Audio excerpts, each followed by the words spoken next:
Hello दोस्तों, तो स्वागत है आप सभी का मेरे चैनल लव ऑफ वेन झाऊ पर।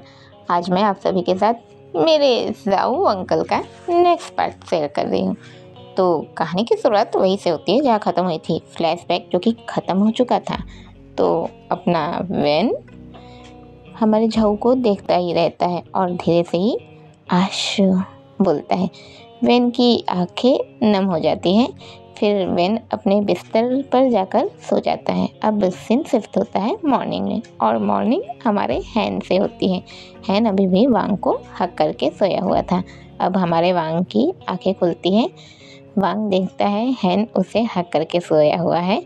वांग हैन को देखता रहता है। फिर धीरे से हैन के नोज़ पर किस करता है और फिर वापस सो जाता है। अब सीन शिफ्ट होता है वेन के घर पर। मैडम फोमोंग जियांग के साथ हॉल पर बैठकर उससे बातें कर रही थी। मैडम फोमोंग जियांग से पूछती है यूएस में क्या हुआ और उसकी स्टडी कैसी थी। जियांग मैडम फोमोंग को सब बताती है कि स्टडी कैसी थी, सब कैसा गया, सारी डिटेल्स दे देती हैं। जियांग मैडम फोमोंग से बोलती है कि माँ, यूएस में मेरी स्टडी बहुत अच्छी थी। वेन भाई ने सब कुछ पहले से ही कर दिया था, जिस वजह से मुझे वहाँ स्टडी में या किसी भी चीज़ में कोई प्रॉब्लम नहीं हुई। फिर जियांग बोलती है माँ, भाई कब ठीक होंगे? मुझे उनकी बहुत याद आती है। मैं उन्हें बहुत मिस करती हूँ। मैडम फोमोंग बोलती है वेन बेटा की मेडिसिन चल रही है बेटा। उम्मीद है वेन बेटा जल्द ही ठीक हो जाए। जियांग बोलती है पर माँ, बहुत टाइम हो गया है, मुझे उनकी कमी महसूस हो रही है। इतने साल हो गए भाई से दूर थी, मैं भाई से दूर थी अपनी स्टडी के कारण। अब जब वापस आई हूँ तो भाई। मैडम फोमोंग जियांग के फेस पर हाथ रखती है, उसे सहलाती है और बोलती है जियांग, फिक्र मत करो बेटा, सब ठीक हो जाएगा। जियांग मैडम फोमोंग के हाथ पर अपना हाथ रखती है और हाँ बोलती है। हाँ माँ। अब हमें वहाँ किन और झाऊ को आते दिखाया जाता है। झाऊ हॉल में आ जाता है और बोलता है कि मुझे लावेन के मेडिसिन कहाँ है, जब बताओ कि लावेन का मेडिसिन कहाँ है। तो जब लावेन उठ जाएगा तो उसे मेडिसिन देनी है। मैडम फोमोंग बोलती है उसकी मेडिसिन उसने हैन को दी थी रखने के लिए। तो झाऊ बोलता है ठीक है, मैं उसी से पूछ लेता हूँ। अब झाऊ ध्यान देता है कि हैन तो आया ही नहीं है। अब फिर झाऊ हैन को कॉल करता है। हैन कॉल उठाता है। हैन की अभी अभी नींद खुली थी। हैन के पास वांग था। हैन कॉल उठाता है और झाऊ बोलता है हैन, तुम अब तक क्यों नहीं आए? हैन उठ के बैठता है, वांग के तरफ देखता है, फिर बोलता है हाँ वो आज मैं तभी झाऊ बोलता है अच्छा ठीक है, तुम जल्दी आना। और ये बताओ लावेन की मेडिसिन कहाँ रखी है तुमने, जो तुम्हें मैडम ने दी थी? हैन बताता है कि मेडिसिन कहाँ रखी हुई है। झाऊ थैंक्स बोलता है। अब हैन बोलता है कि वो मैडम को फ़ोन दे, तो झाऊ मैडम फोमोंग को फ़ोन दे देता है। अब मैडम फोमोंग हैन से बात करती है तो हैन बोलता है उसे आज छुट्टी चाहिए। मैडम फोमोंग बोलती है हैन, तुमने आज तक कभी भी छुट्टी नहीं ली, फिर आज क्यों? हैन बोलता है आज कुछ पर्सनल है मैम। तो मैडम फोमोंग उसे छुट्टी दे देती है। अब हैन फ़ोन कट कर देता है और वांग को देखता रहता है। अब हैन कुछ याद करता है। हैन का फ्लैशबैक।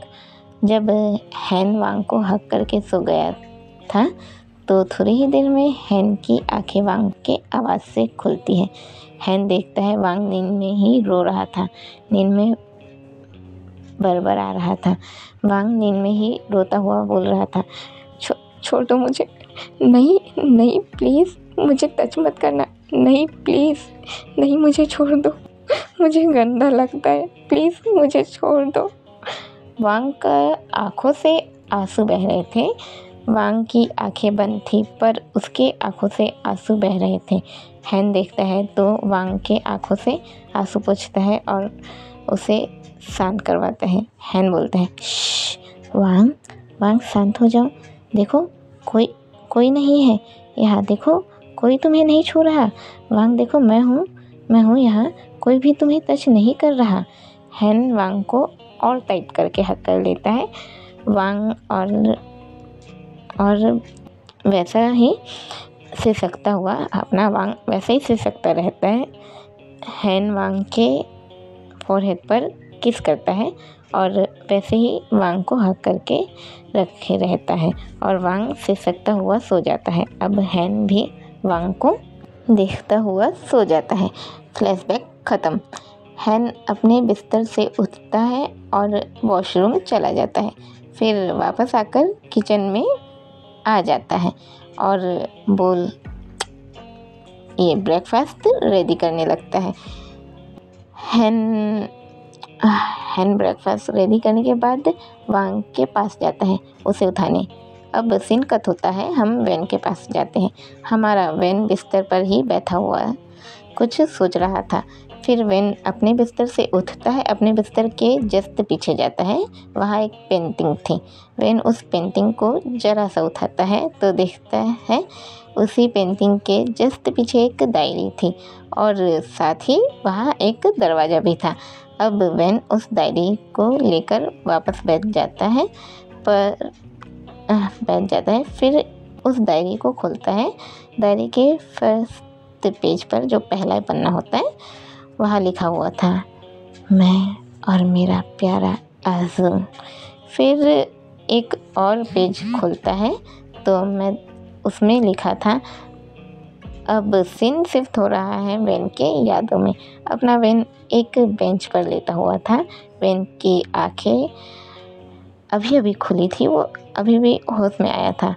वेन देखता है एक लड़का जो वेन की पट्टी कर रहा था। वेन का फेस एक काले कपड़े से के कारण ढका हुआ था, जिस कारण उसका चेहरा वो लड़का नहीं देख पा रहा था, पर वेन की आंखें खुली थी। वेन उस लड़के को देख पा रहा था। वेन के शरीर पर बहुत से चोटों के निशान थे जिस पर वो लड़का बैंडेज कर रहा था। साथ ही वो लड़का वेन से बातें भी कर रहा था। आप ठीक है ना? देखिए आपको कितनी चोट लग गई, आप यहाँ तक कैसे आए? वेन उसे देख ही रहा था और वो लड़का वेन से बातें करता हुआ उसका बैंडेज कर रहा था। अब अचानक ही वो लड़का वेन का बैंडेज करता हुआ लव वेन कहने लग जाता है।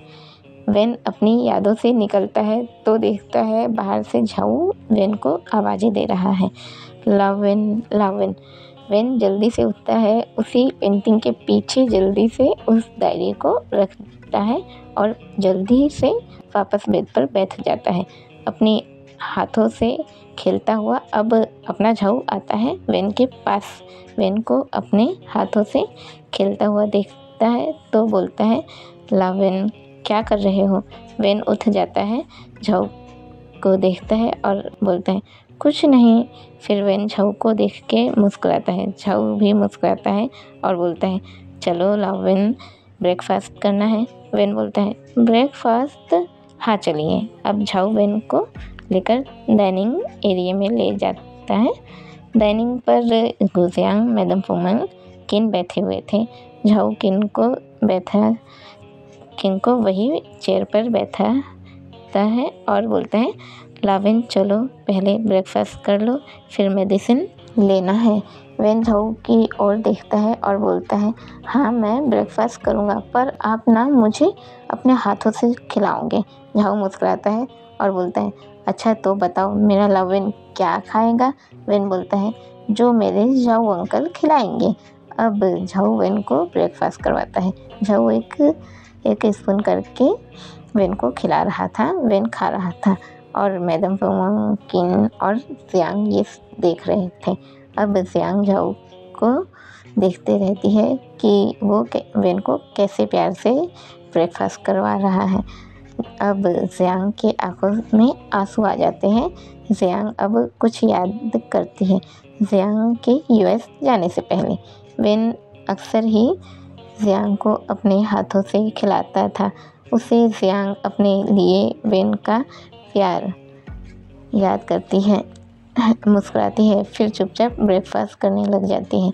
अब सीन शिफ्ट होता है हैन पर। हैन वांग के पास जाता है। वांग अभी भी सो रहा था। हैन वांग के पास जाकर वांग के बालों को रफ करता है और बोलता है, वांग उठ जाओ, चलो ब्रेकफास्ट कर लो। वांग धीरे से अपनी आंखें खोलता है और बोलते हैं, हाँ हैन सोने दो ना, नींद आ रही है। हैन वांग के लिप्स पर हल्का सा किस करता है और बोलता है, वांग उठ जाओ, चलो ब्रेकफास्ट करो, आज मैंने तुम्हारे लिए अपनी जॉब से लीव लिया है। अब वांग उठ जाता है, हैन को हक कर लेता है और बोलता है, तुमने सच में मेरे लिए लीव लिया है? हैन बोलता है, हाँ मैंने तुम्हारे लिए लीव लिया है, अब चलो जल्दी ब्रेकफास्ट कर लो, फिर हम आज घूमने जाएंगे। वांग खुश हो जाता है, हैन के गोद में आ जाता है। हैन भी वांग के बम साइड से उसे पकड़ लेता है और उसे किचन साइड ले जाता है। वांग को अब अपना हैन वांग को डाइनिंग पर देता है। अपने वांग को हैन अपना डाइनिंग का जो है डाइनिंग उसी पे बिठा देता है, लेकिन डाइनिंग चेयर पे नहीं, डाइनिंग टेबल पे ही। वांग मुस्कुराते रहता है। अब हैन किचन से ब्रेकफास्ट ले आता है और स्पून के जरिए वांग को खिलाने लगता है। वांग खुशी खुशी खाने लगता है। अब वांग भी हैन के हाथों से ब्रेकफास्ट ले लेता है और उसे खिलाने लगता है और हैन भी खाने लगता है। फिर हैन ब्रेकफास्ट लेके वांग के खिलाने लगता है। अब खिलाते खिलाते में ही वांग के लिप्स पर हल्का सा ब्रेकफास्ट लग जाता है। हैन वांग के इशारा करता है कि वो अपने लिप्स से उसे साफ करे।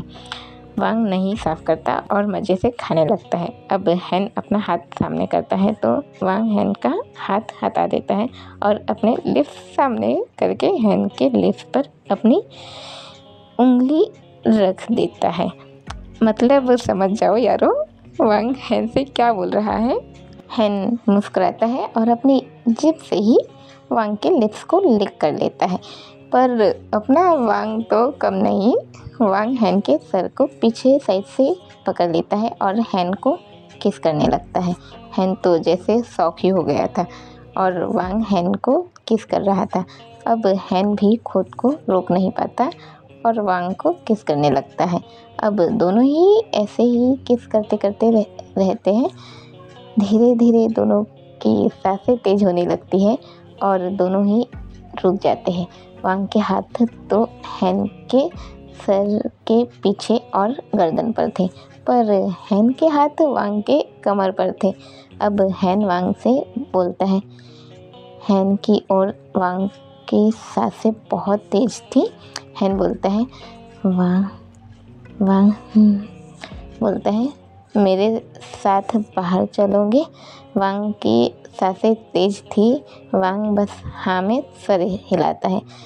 अब हैन फिर से वांग को वैसे ही गोद में उठाता है और उसे वॉशरूम में ले जाता है और उसे फ्रेश होने बोलता है और बाहर आ जाता है। अब सीन शिफ्ट होता है जिन पर। अपना जिन कुछ पेपर्स तैयार कर रहा था, उसे एक दिल अपने अंदर लेना था, इसलिए जिन पेपर्स तैयार कर रहा था। अब जिन बोलता है, मेहनत तो लगेगी पर ज़्यादा नहीं, क्योंकि मेरा सामना जिससे था वो तो 5 साल का बच्चा बना हुआ है, तो मेहनत तो ज़्यादा है नहीं, पर फिर भी थोड़ी तो करनी ही पड़ेगी, क्योंकि इतनी अच्छी दिल तो मैं जाने नहीं दे सकता ना।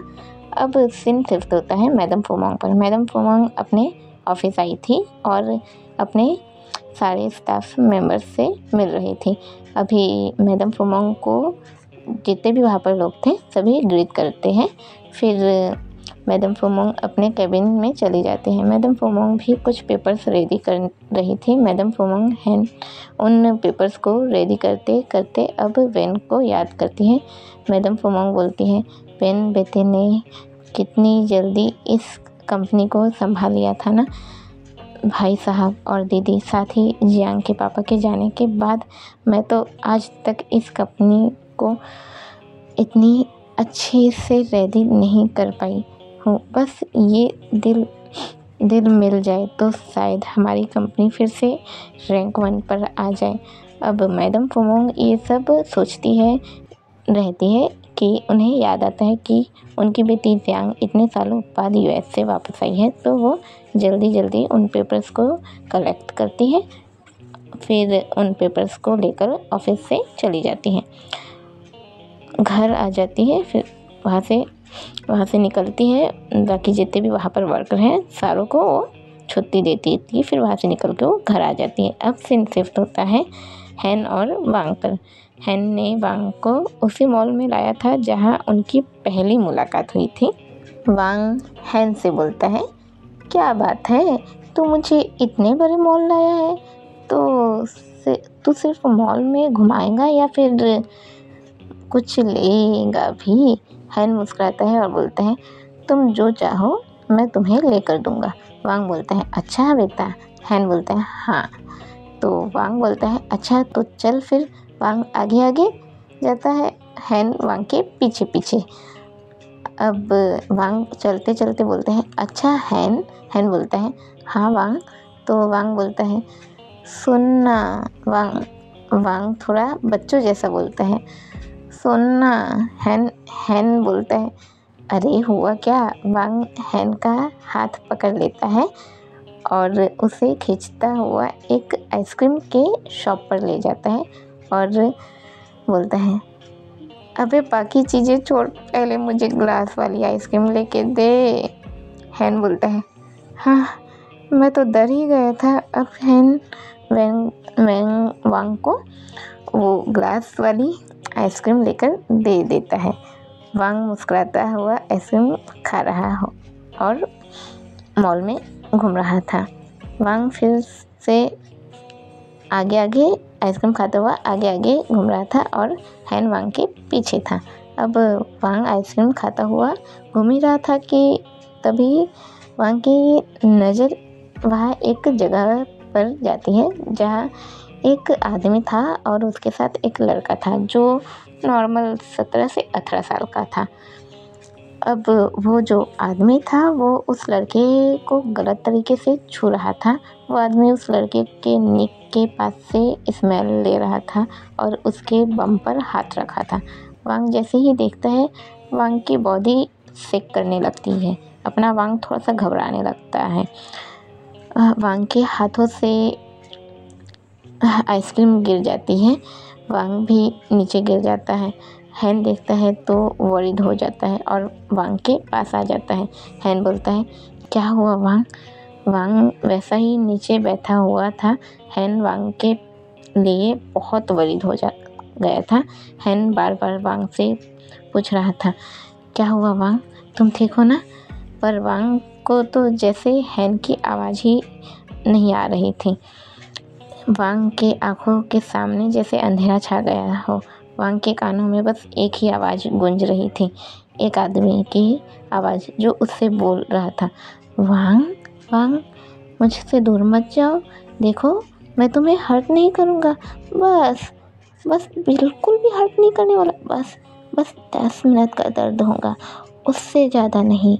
वांग के कानों में जब ये आवाज़ें गूंजने लगती हैं, वांग के आंखों से आंसू आ जाने लगते हैं।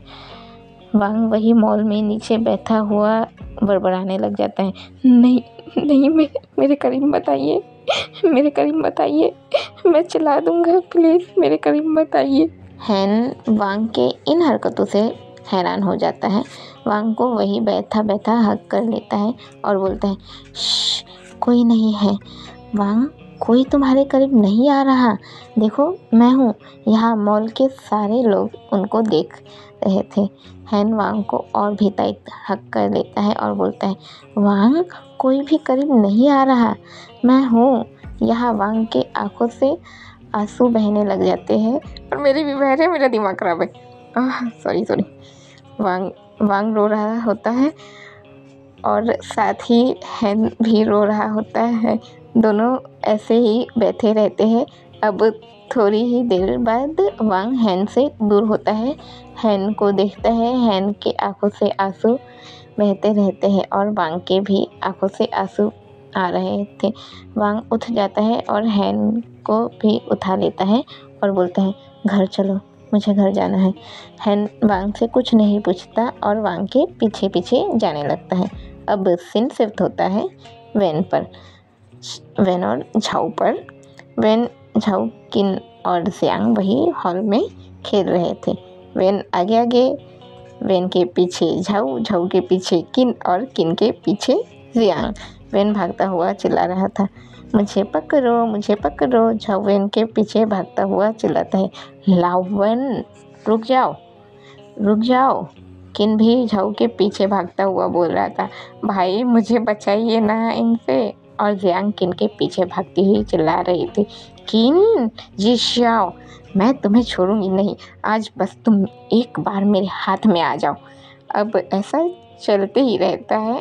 वेन आगे आगे, झाऊ वेन के पीछे पीछे, झाऊ के पीछे किन, किन के पीछे जियांग। अब ये चल ही रहा था। सारे सर्वेंट उनकी ये हरकतें देख रहे थे और खुश थे। अब हॉल के मेन गेट से हमें मैडम फोमोंग को आते हुए दिखाया जाता है। मैडम फोमोंग आते आते इनको एक दूसरे के पीछे भागते हुए देखती है तो जियांग पर चिल्लाती है, जियांग रुक जाओ, किन के पीछे भागना बंद करो। जियांग रुक जाती है, पीछे मैडम फोमोंग को और तरफ देखती है, उनके पास आ जाती है और बोलती हैं, देखो ना माँ, इस किन ने, मैडम फोमोंग बोलती हैं, उसने कुछ नहीं किया होगा, तुम ही छोटी छोटी बातों पर गुस्सा करती हो। जियांग मुंह फुला लेती है और चुप हो जाती है। मैडम फोमोंग सोफे पर बैठ जाती है। वेन मैडम फोमोंग के पास जाकर बैठ जाता है और बोलता है, चाची आप थक गई है क्या? मैडम फोमोंग बोलती है, नहीं बेटा, मैं चाची बिल्कुल भी नहीं थकी, और प्यार से मुस्कुराती है। अब सीन यही से कट होता है और मैं नेक्स्ट पार्ट जल्दी लाने की कोशिश करूँगी। उम्मीद है आप लोगों को ये पार्ट पसंद आया हो। पसंद आया है तो लाइक, कमेंट, शेयर करना ना भूलें और जाने से पहले जय विंझो ज़रूर देखना। और ऐसे ही चाहते हो कि और आते रहे टाइम टू टाइम तो मेरे चैनल को सब्सक्राइब करना बिल्कुल भी ना भूलें। जय विंझो और दोस्तों।